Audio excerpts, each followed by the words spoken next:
আসসালামু আলাইকুম। দেখতে দেখতে চলে এসেছে তোমাদের বি ইউনিটের পরীক্ষা 13 তারিখে, অর্থাৎ 13 ডিসেম্বরে ঢাকা বিশ্ববিদ্যালয় বি ইউনিটের পরীক্ষা হবে।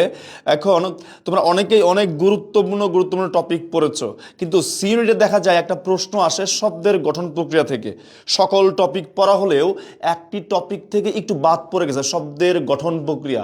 অর্থাৎ একটা শব্দ দিয়ে বলবে এই শব্দটা কোন যোগে গঠিত, এবং দেখা যায় এই শব্দটাও বিভিন্ন যোগে গঠিত হইতে পারে। ধরেন উদাহরণস্বরূপ, জাস্ট আপনি একটা মিনিট আমাকে সময় দিবেন, এই 1 মিনিটেই আমি আপনাকে শব্দের গঠন প্রক্রিয়া পানির মতো সহজ করে দিব। হ্যাঁ, আমি বলছি পানির মতো সহজ। খেয়াল করেন, প্রশ্নটা হলো শব্দের গঠন প্রক্রিয়া। কয়েকটা শব্দ লিখেছি, পুষ্পাঞ্জলি, নিরপরাধ, পুষ্পারতি, উপবন। এখন আগে বুঝে নেন যে প্রশ্নটা কিভাবে থাকবে। প্রশ্ন থাকবে ঠিক এরকম ভাবে যে পুষ্পারতি শব্দটি কি যোগে গঠিত। অপশন এ সন্ধি, অপশন বি সমাস, অপশন সি উপসর্গ, অপশন ডি প্রত্যয়। দেখেন, আপনার কাছে মনে হচ্ছে ভাই সকল যুগেই তো শব্দ গঠিত হয়। ধরেন পুষ্পারতি, এটাকে যদি আপনি খেয়াল করেন তাহলে আমি লিখলাম এখানে পুষ্পারতি। খেয়াল করেন এই শব্দটা সন্ধি যুগে গঠিত হয়, পুষ্প প্লাস আরতি। পুষ্প প্লাস কি?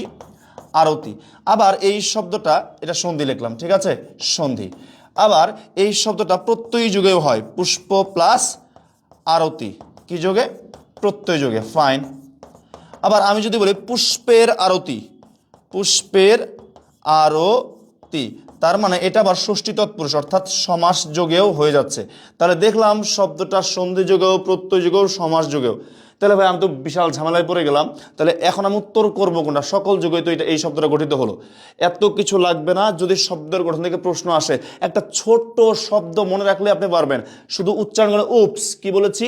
উপস, উপস, উপস। তাহলে শব্দটা কি? এই যে দেখেন উপস, মানে শব্দের গঠন প্রক্রিয়ার যে বিষয়গুলা সকল প্রশ্ন একটা শব্দ দিয়ে হয়ে যাবে, উপস। তার মানে ক্রমটা কি? শব্দের গঠন প্রক্রিয়া থেকে প্রশ্ন থাকলে প্রথমেই আপনি কাউন্ট করবেন উপসর্গ, উপসর্গ। তারপর পথে কি আছে? প্রত্যয়। তারপরে হবে প্রত্যয়, তারপরে হবে সমাস, এবং তারপরে হবে সন্ধি। তাহলে শব্দের গঠন প্রক্রিয়ার ক্রমটা কি? উপসর্গ, প্রত্যয়, সমাস, সন্ধি। এবার আসেন, এই যে পুষ্পারতি শব্দটা কি যোগে গঠিত? আপনি জানেন 3টা যোগেই গঠিত হয়। তার মানে এখানে তো উপসর্গ নাই, তাহলে এটা উত্তর বাদ। তাহলে বাকি সকল যোগে, সন্ধি যোগে হয়, সমাস যোগে হয়, প্রত্যয় যোগে হয়। তাহলে আমি ধরবো কোনটাকে? এটা হচ্ছে মূল বিষয়। তাহলে আপনি খেয়াল করেন তো, উপসর্গের পরেই আসে কে?